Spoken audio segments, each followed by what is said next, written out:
teman-teman yang berbahagia dan ibu dosen yang saya hormati, dan saya ucapkan terima kasih atas kesediaannya memberikan kesempatan kepada kami untuk mempresentasikan atas kelalaian kami pada minggu kemarin. Pada kesempatan kali ini kami akan mempresentasikan, artinya menjelaskan tentang penyelesaian sengketa. Penyelesaian sengketa itu bisa ditempuh atau bisa dicari jalan keluarnya itu melalui jalur litigasi dan non litigasi. Penyelesaian sengketa secara litigasi merupakan proses penyelesaian sengketa oleh para pihak yang bersengketa melalui jalur lembaga peradilan negara, yang mana di sini adalah Mahkamah Agung. Badan-badan yang ada di bawahnya itu meliputi peradilan umum, peradilan agama, peradilan militer, peradilan tata usaha negara, Mahkamah Agung, dan termasuk juga di sini adalah peradilan tipikor, yang mana menyelesaikan yang mana merupakan badan yang menangani tentang masalah-masalah tindak pidana korupsi. Pada proses litigasi ini itu semua pihak, yakni masing-masing yang bersengketa, artinya orang-orang yang berperkara dalam masalah apapun, itu langsung berhadapan dengan majelis peradilan, yakni langsung berhadapan di depan pengadilan umum. Para pihak tersebut biasanya didampingi oleh lawyer masing-masing, yakni kuasa hukum masing-masing, dan mereka sama-sama mempertahankan haknya dan adu argumentasi sesuai dengan apa yang sudah menjadi hak dan apa yang harus ia perjuangkan. Sedangkan keputusan yang dihasilkan dari proses litigasi ini biasanya bersifat memaksa dan juga mempunyai kekuatan hukum yang tetap. Ada pihak kalah dan pasti ada satu pihak lagi yang menang. Ketika seseorang memilih jalur litigasi dalam penyelesaian sengketanya, maka putusan yang dihasilkan dari peradilan melalui litigasi adalah sifatnya pasti kekuatan hukumnya, kemudian bersifat final, sudah pasti itu putusannya hanya itu, jalan keluarnya hanya itu, kemudian menciptakan kepastian hukum dengan posisi para pihak menang atau kalah. Sudah menjadi dua pilihan antara ia berposisi menang atau ia berposisi kalah, dan juga dapat dipaksakan pelaksanaan putusannya apabila pihak yang kalah tidak mau melaksanakan isi putusan pengadilan. Apabila seseorang yang kalah, artinya seseorang yang bersalah dalam suatu penyelesaian sengketa tersebut, ia tidak mau melakukan isi putusannya, maka ia bisa dieksekusi. Non litigasi. Penyelesaian sengketa melalui jalur litigasi bukanlah satu-satunya cara penyelesaian sengketa yang ditempuh oleh para pihak yang bersengketa. Jalur selanjutnya yakni bisa ditempuh dengan adanya penyelesaian sengketa di luar pengadilan, yakni bisa disebut dengan non litigasi.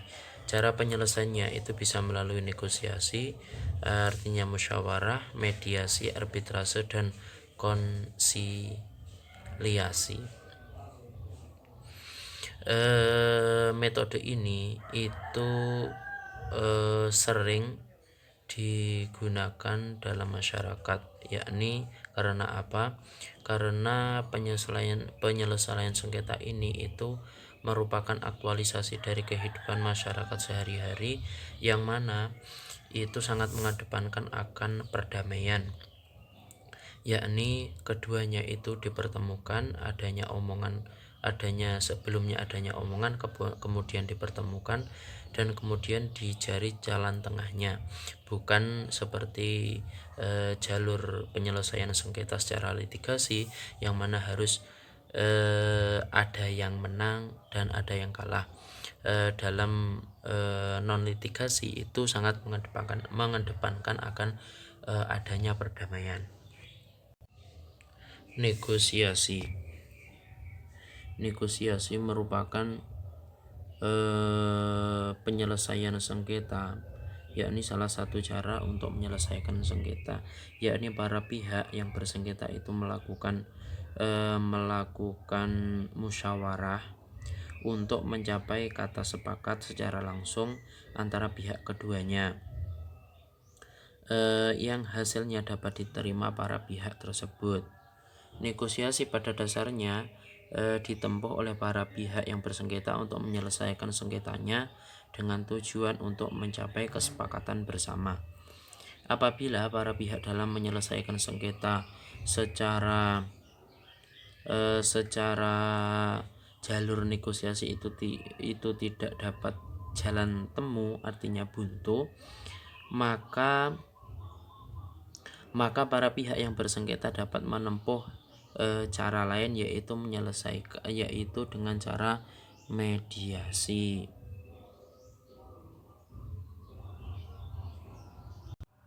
Selanjutnya adalah mediasi.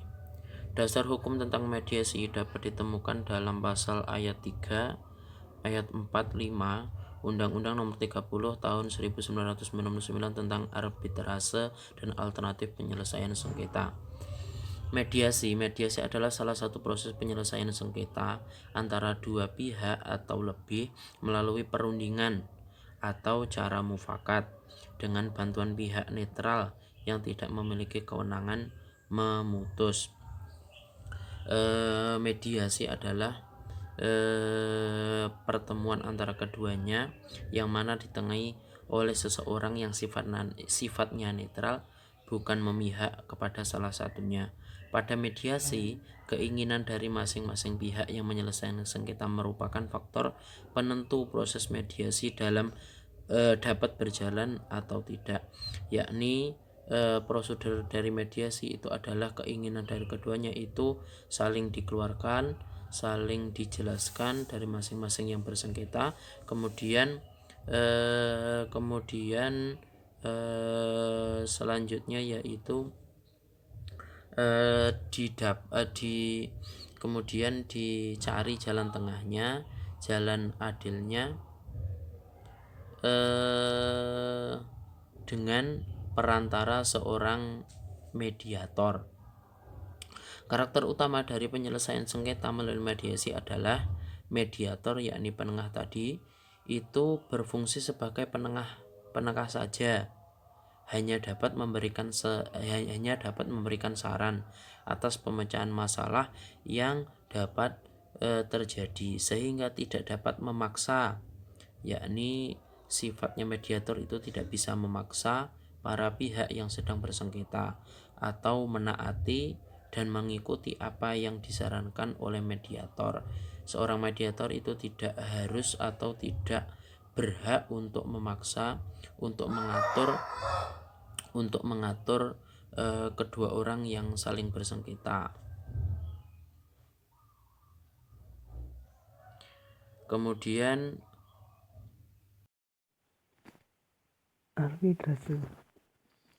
Penyelesaian sengketa melalui arbitrase merupakan penyelesaian sengketa di luar pengadilan yang bersifat mengikat dan final.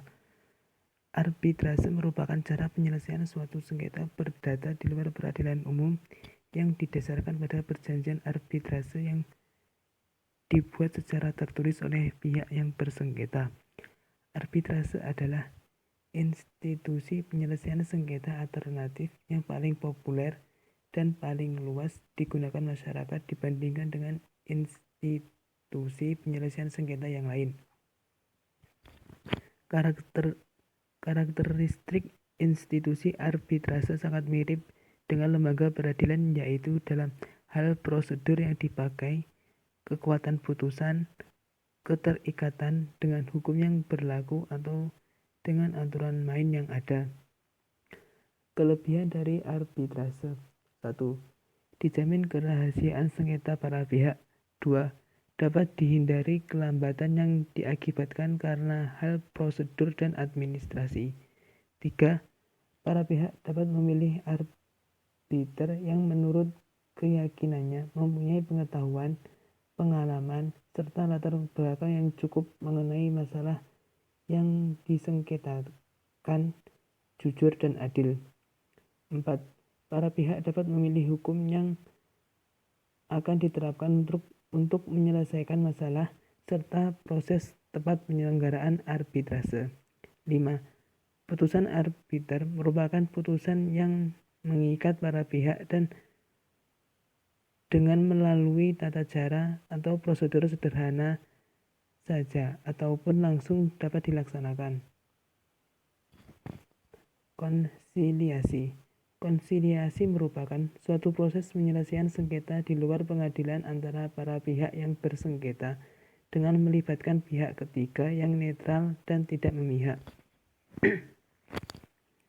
Hanya saja, seorang konsilator berperan sebatas untuk melakukan tindakan-tindakan seperti mengatur waktu dan tempat pertemuan para pihak yang bersengketa, mengarahkan topik pembicaraan, membawa pesan dari satu pihak kepada pihak lain jika pesan tersebut tidak mungkin disampaikan langsung atau para pihak tidak mau bertemu langsung.